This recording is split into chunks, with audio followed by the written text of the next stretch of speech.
നിങ്ങൾ ഈ വീഡിയോ നിർബന്ധമായിട്ടും കാണണം, സ്കിപ്പ് ചെയ്ത് പോകരുത്. CJPയുടെ സമരം ഡൽഹിയിൽ നടക്കുന്നതിൻ്റെ ഭാഗമായിട്ട് കേരളത്തിലുള്ള കുറേ ആളുകൾ കലാപത്തിന് ആഹ്വാനം ചെയ്യുന്നതും പ്രധാനമന്ത്രിയെ കൊല്ലണമെന്ന് പറയുന്നുണ്ട്. കുറേ വീഡിയോകളും അതുപോലെ തന്നെ CJPയുടെ ആക്രമണം, ഡൽഹിയിൽ നടത്തിയിട്ടുള്ള ആക്രമണത്തിൻ്റെ കുറേ ദൃശ്യങ്ങളും നമ്മളിതിൽ ആഡ് ചെയ്തിട്ടുണ്ട്. നിങ്ങളിത് നിർബന്ധമായിട്ടൊന്ന് കാണണം. ഹലോ ഗായ്സ്, ഡൽഹിത്തെ പ്രൊട്ടസ്റ്റ് കേട്ടങ്ങള് പോലീസുകാരെ അങ്ങനെ അടിച്ചിട്ട് കുത്തി ഇതാക്കണോട്ടങ്ങള് ഭയങ്കര ഹരാടാ. കയ്യിലോല് പോയി പങ്കെടുക്കേ. കാരണം കഴിഞ്ഞല്ലോ സെപ്റ്റംബറില് നേപ്പാളിൽ നിന്ന് എത്ര പോലീസുകാരെ തലറിഞ്ഞ് പൊട്ടിച്ച കയ്യാന്നറിയത്. എറിയന്നെ നിങ്ങൾ കണ്ടില്ലേ? ഓ എന്ത് ആരാന്നറിയാം. പക്ഷെ കുറച്ച് കഴിഞ്ഞാൽ വള്ളി വരുള്ളൂ. അന്ന് ഞാൻ മാത്രം ഉള്ളേ അവിടെ കേരളത്തിൽ നിന്ന്. അപ്പളാ വള്ളി വന്നേ. ഇതിപ്പോ നമ്മൾ ഇന്ത്യക്കാരെല്ലാരും ഇല്ലടാ, കുറെ ആൾക്കാരുണ്ടാവുമ്പോ എന്തിനാ പേടിക്കണേ? എനിക്ക് നല്ല പൂതി ഉണ്ടായിരുന്നു ഡൽഹിക്ക് പോകാൻ. പക്ഷെ ഞാൻ എന്താ പോകത്തെന്നറിയാം, ഒരു ആഴ്ച മുമ്പ് ഞാനേ നാട്ടില് കുറെ ടർഫ് കളിച്ചിട്ട് കുത്തി വീണ്, അവിടെ എല്ല് കുത്തിന്ന്. അപ്പൊ ഡോക്ടർ പറഞ്ഞു 2 ആഴ്ചക്ക് മറ്റേന് മാത്രമല്ലാതെ ഇത് യൂസ് ചെയ്യരുത്. അതുകൊണ്ട് മാത്രം നിങ്ങളൊന്ന് ആലോചിക്കാൻ, ഞാനിനി അഥവാ പ്രൊട്ടസ്റ്റിനൊക്കെ പോയിട്ടുണ്ടെങ്കിലേ, അഥവാ ഞാൻ സേഫ് ആയിട്ട് നിക്കലുള്ളൂ. ഞാൻ അഥവാ ആരെങ്കിലും എന്താണ് ഇവിടെ നോക്കിക്കണെന്ന് പറഞ്ഞാണ് കുണ്ടിക്കടിച്ചാലോ പിന്നെ നീച്ചെടുക്കാൻ കയ്യിലെ മച്ചു. അതുകൊണ്ടാണ് അല്ലെങ്കിലൊക്കെ നമ്മളെപ്പോഴും അവിടെ എത്തിന്. എടാ കൈയിടോളൊക്കെ പോട്ടാ. എടാ ഇങ്ങനത്തെ പ്രൊട്ടസ്റ്റ് ഇതൊക്കെ ചിലപ്പല്ലേ ഹിസ്റ്റോറിക്കൽ ആകാൻ ചാൻസ് ഉണ്ട്. ഇപ്പൊ കഴിഞ്ഞ നേപ്പാൾ, അതിന്റെ മുമ്പത്തുള്ള ശ്രീലങ്ക, അതിന്റെ മുമ്പത്തുള്ള ബംഗ്ലാദേശ്, ഈ കൊല്ലം എന്തുകൊണ്ട് ഇന്ത്യ ആയിക്കൂടാ? ഉള്ള പഞ്ചാബികളൊക്കെ അത് ഇറങ്ങിന്. ഇനിയിപ്പോ ബീഹാരികളും കൂടി വന്നാൽ കണക്കായി. ബീഹാരികൾ വന്നാൽ പിന്നെ നിങ്ങൾക്ക് അറിയാലോ, മറ്റേ കൊല്ലക്കാരമാതിരി അടിച്ചിട്ട് ഓരോരുത്തരെ പോലീസുകാരുണ്ടാവും. ഇങ്ങനെ ജിമ്മിന്റെ വരെ ഇങ്ങനെയൊക്കെ വെക്കുണ്ടാവും പോലീസുകാരെ പിടിച്ചാണ്ട്. ഓ എന്തൊരു തല. ഫസ്റ്റ് ദിവസമൊക്കെ കുട്ടിയൊക്കെ കിട്ടുന്ന കണ്ടിട്ട് ആകെ ചോര കൊളിച്ചിട്ട് ഭയങ്കര സങ്കടം. പിന്നെ അങ്ങോട്ട് ആൾക്കാർ തിരിച്ചെല്ലാം തുടങ്ങിയില്ലേ. ആ പഞ്ചാബിലെ അടുത്തൊക്കെ നല്ല ഡബിൾ വയറിൽ സാധനം ഉണ്ടാവും. അതൊക്കെ എടുത്തിട്ട് ഇങ്ങനെ ടക്ക ടക്ക ടക്ക ടക്ക ടക്ക. എന്റെ അഭിപ്രായത്തിലേ ഞാൻ ഇന്നലെ ഇവൻ ഈ നടത്തുന്നത് തീർച്ചയായിട്ടും കലാപത്തിനുള്ള ആഹ്വാനം തന്നെയാണ്. കാരണം ഇവനെതിരെ എന്തായാലും കേരള പോലീസ് ആയാലും അതേപോലെ കേന്ദ്ര ആയാലും ആരൊക്കെ CBI ആരൊക്കെ എന്തൊക്കെ കേസെടുക്കാൻ പറ്റും അതൊക്കെ കേസെടുക്കണം. കാരണം വളരെ പച്ചയായിട്ടുള്ള കലാപത്തിന് ആഹ്വാനമാണ് ചെയ്തിട്ടുള്ളത്. ഇവനെ നേപ്പാളിലേക്ക് വരെ വിടണമെന്നാണ് എൻ്റെ ഒരു അഭിപ്രായം. കാരണം നേപ്പാളിൽ വരെ ഇവൻ കലാപം നടത്തിയിട്ടുണ്ട്.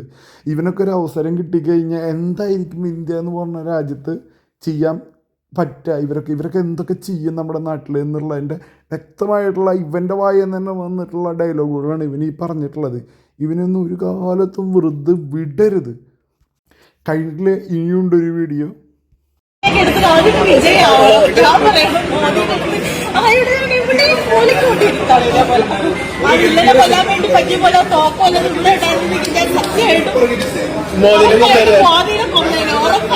ഈ ചേച്ചി പറയുന്ന വീഡിയോ ഇപ്പം നിങ്ങളെല്ലാവരും കണ്ടിട്ടുള്ള സാധ്യതയുണ്ട്. ചേച്ചിക്ക് എന്താ സന്തോഷം. ചേച്ചിക്ക് അങ്ങോട്ട് ഒരു തോക്ക് കിട്ടിയ നമ്മുടെ ഇന്ത്യയുടെ പ്രധാനമന്ത്രീനെ അങ്ങോട്ട് പോയിട്ട് വെടിവെച്ച് അങ്ങോട്ട് കൊല്ലും. പണ്ട് നമ്മുടെ ഒരു പ്രധാനമന്ത്രീനെ ഒരാൾ കൊന്നിട്ടുണ്ട്. ആ സാഹചര്യം മാറി ഇന്ത്യയിൽ. അത് ചേച്ചിക്ക് ഇപ്പോഴും മനസ്സിലായിട്ടില്ലെന്ന് തോന്നുന്നു. അങ്ങോട്ട് വെടിവെച്ച് കൊല്ലാനായിട്ട് ചേച്ചിക്ക് അങ്ങോട്ട് മുട്ടി നിൽക്കുക.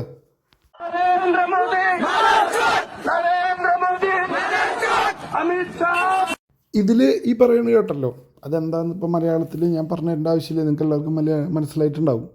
അതായത് നീറ്റ് എക്സാമിന് വേണ്ടിയിട്ടായിരുന്നു ഈ സമരം നടന്നത്. അതായത് നീറ്റ് എക്സാമിന് ഇത്രയും പഠിപ്പും വിവരമുള്ള പിള്ളേർ, അല്ലെങ്കിൽ ഇത്രയും MBBSനും ഇതിനൊക്കെ വേണ്ടി ശ്രമിക്കുന്ന പിള്ളേർ വിളിക്കണ തെറിയാന്ന് പറഞ്ഞിട്ട് ഇതിലേക്ക് നുഴഞ്ഞു കയറിയിട്ടുള്ള ഇന്ത്യ വിരുദ്ധരായിട്ടുള്ള ആളുകൾ വിളിച്ചിട്ടുള്ള മുദ്രാവാക്യമാണ് ഇത്. അല്ലെങ്കിൽ ഒരിക്കലും ഇത് നീറ്റ് പഠിക്കുന്ന വിദ്യാർത്ഥികൾ വിളിച്ചിട്ടുള്ള മുദ്രാവാക്യമല്ല. ഒരിക്കലും അങ്ങനെ വിളിക്കില്ലേ. ഇത് ഇന്ത്യ വിരുദ്ധരായിട്ടുള്ള, അല്ലെങ്കിൽ ഇന്ത്യനെ മറ്റേ ബംഗ്ലാദേശോ ശ്രീലങ്കയോ പാകിസ്ഥാനോ അല്ലെങ്കിൽ നേപ്പാളോ പോലെ ആക്കണമെന്ന് വിചാരിക്കുന്ന ആളുകൾ വിളിച്ചിട്ടുള്ള മുദ്രാവാക്യമാണ്, അല്ലെങ്കിൽ കോൺഗ്രസ്സുകാരെ വിളിച്ചിട്ടുള്ള മുദ്രാവാക്യമാണ്.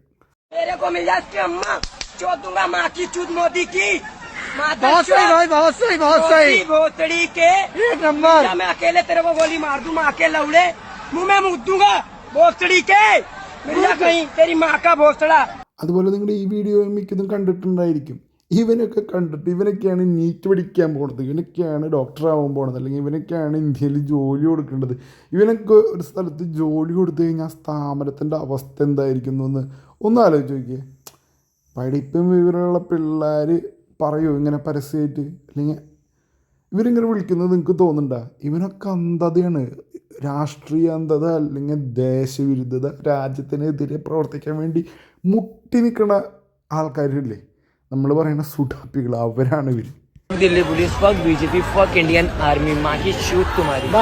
ഇത് കണ്ടില്ലേ? ഓക്കെ, രാഷ്ട്രീയക്കാരെ തെറി വിളിച്ചോട്ടെ, രാഷ്ട്രീയക്കാരെ തെറി വിളിക്കാൻ അഭിപ്രായ സ്വാതന്ത്ര്യമുണ്ട്. ഇന്ത്യനെ അവൻ വിളിക്കുന്ന കേട്ടില്ല. അത് ഇന്ത്യ എന്ന് പറഞ്ഞ മഹാരാജ്യത്ത് നമ്മളൊക്കെ ജനിച്ചു വളർന്ന നമ്മുടെ രാജ്യത്ത് അവൻ വിളിക്കുന്നത്.